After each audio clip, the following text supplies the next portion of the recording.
commencer à vous installer. Nous allons bientôt débuter cette conférence Career Builder. Merci beaucoup.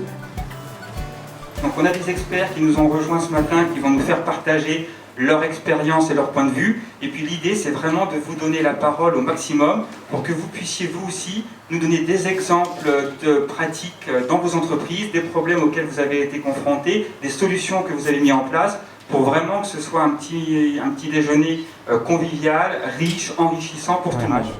Alors, le partage de la fonction RH, pour moi, il se réfléchit déjà en amont sur à la fois des problématiques fonctionnelles. Qu'est-ce qu'on veut partager? Est-ce que c'est juste de la délégation de tâches RH? Est-ce que c'est une vraie décentralisation de responsabilité?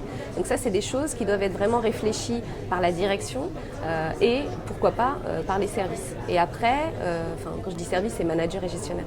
Et après, il y a d'autres réflexions à mener sur un outillage qui peut faciliter le partage de la fonction RH en automatisant et en dématérialisant un certain nombre de processus. Partager la fonction RH à l'intérieur de l'entreprise, c'est un défi parce que ça peut être très chronophage, ça peut être un manque de qualité derrière, mais à partir du moment où on sort des processus manuels, qu'on met en place vraiment des process qu'on intègre et qu'on dématérialise, là ça peut devenir une formidable opportunité pour le recruteur d'avoir une visibilité à l'externe et de gérer ses recrutements de façon beaucoup plus qualitative, notamment en limitant l'intervention et la responsabilisation des managers et des autres intervenants vraiment à ce qui est nécessaire, strictement nécessaire. Chez Career Builder, on propose une solution qui s'appelle CB1. En fait, CB1 essaie d'intégrer toute l'application, comme ça le recruteur peut voir tout le funnel.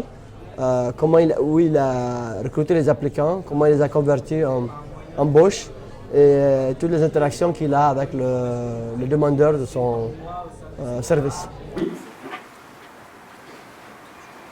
Oui, bonjour, Thibaut Bazin, je suis en charge de recrutement dans une société qui s'appelle Raja et donc nous on utilise Profilsoft.